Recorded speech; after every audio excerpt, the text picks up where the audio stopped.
For thousands of years, the holy lands of the Middle East have run with blood. Here, the scars of battle fought between three of the great religions of the world are etched into the earth. But the deepest wound was made by a war between Christian and Muslim, begun at the close of the 11th century and fought for 200 years. At stake, a tiny strip of land just a few hundred miles long, but with the greatest prize, Jerusalem.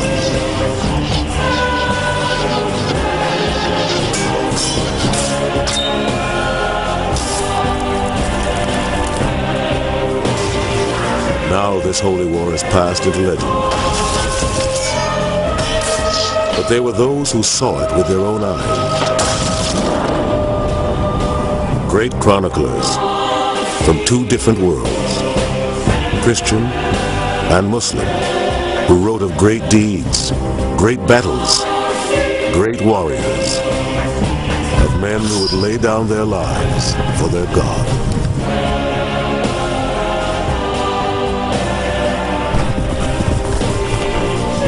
This was the collision of two great faiths, the clash between the crescent and the cross.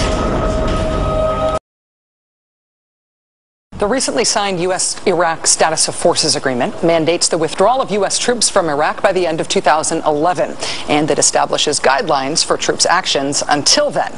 And then there are the nearly 200,000 people working as private contractors in Iraq.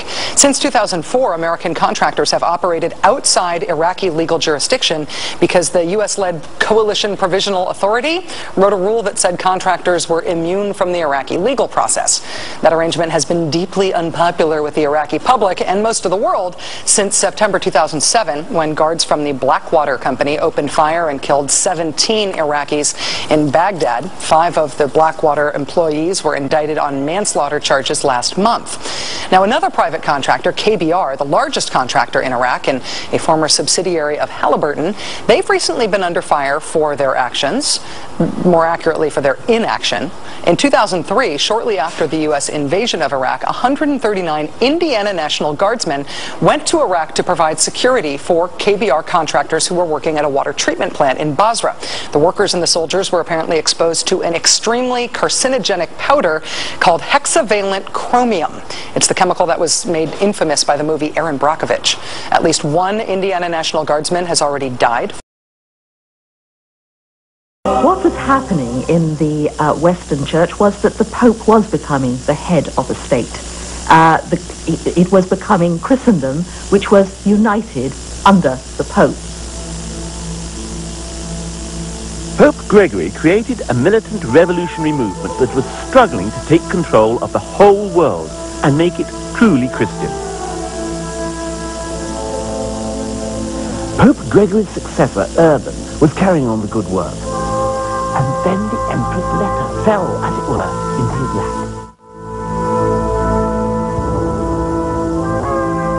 The Pope decided to use Alexis's letter as an excuse for creating his own army and conquering the East. When the Pope talked about liberating the Holy Land, what he meant was bringing them under the power of the Pope, bringing them under the power of the Western Church. Now, you can well say that this is not a very religious exercise. After all, Jesus told his followers to love their enemies, not to exterminate them.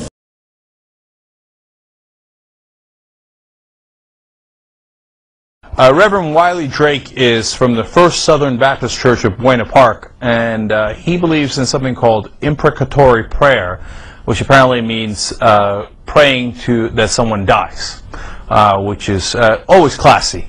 And he's going to go on Alan Combs' program and explain that his prayers that Dr. George Tiller die worked. Interesting. Well, let's go to clip number 4 here and get it started. When you say you are praying for the death of somebody using imprecatory prayer, you then said, I asked who else, for whom else are you praying in that fashion? And you said, President Obama. Are you praying for his death? Yes.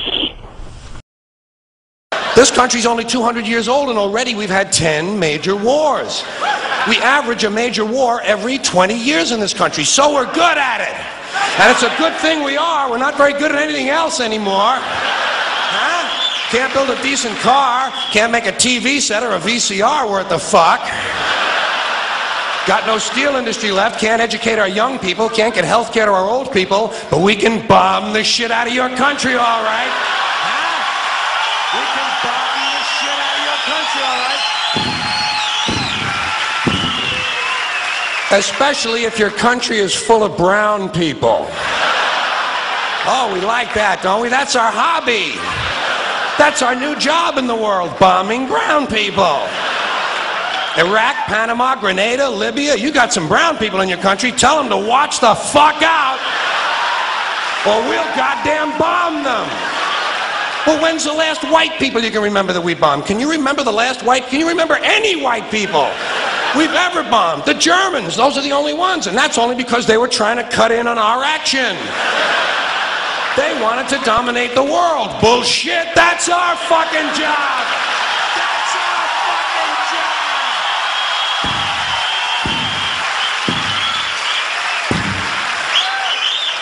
Now we only bomb brown people. To where those very senior people in the highest offices of the land, Congress and the White House, really will not do the right thing in the end, that they won't see the error of their ways? No, sir, they will not. The only chance we have as a country right now is for Osama bin Laden to deploy and detonate a major weapon in the United States. If you're listening to my questions, you know what they are. He laid out in his column today that we're facing certainly a number of kinds of people that we call Taliban. Some of them are simply nationalists who are fighting anyone that's there, whether it's Soviet, Brit, or whatever, and they're fighting us. My question to you, are we creating our own enemy? Well, maybe to some extent. By the way, do you think the fact that the United States is willing to bankroll build up an army, a build up by the Afghans, are they willing to fight and have rules of engagement which would make them aggressive enough to fight the Taliban? Well, I mean, if you're just paying guys to fight, will they really fight? There's 82 Afghan battalions out there right now. 46 we claim are capable of independent operations. Some of them are absolutely first-rate. Are they aggressive? Oh, my God. These guys are first-rate soldiers, no matter who they're fighting for, I might add. So I think there's some belief, a strong belief on the part of General McChrystal and others, to include me, that yeah, you can create an Afghan security force. I don't believe it's possible in a year. I see this as a 3 to 10 year effort, at the front end of which we're going to take casualties and spend a lot of money. Now we only bomb brown people. Not because they're trying to cut in on our action, just because they're brown. Now, you probably noticed I don't feel about that war the way we were told we were supposed to feel about that war, the way we were ordered and instructed by the United States government to feel about that war. You see, I tell you, my mind doesn't work that way. I got this real moron thing I do. It's called thinking. And I'm not a very good American because I like to form my own opinions. I don't just roll over when I'm told to. For example, allowed their editor emeritus, Wesley Pruden, to assess President Obama's trip abroad this way. Quote, Mr. Obama, unlike his predecessors, likely knows no better. It's no fault of the president that he has no natural instinct or blood impulse for what the America of the 57 states is about. He was sired by a Kenyan father, born to a mother attracted to men of the third world, and reared by grandparents in Hawaii, a paradise far from the American mainstream.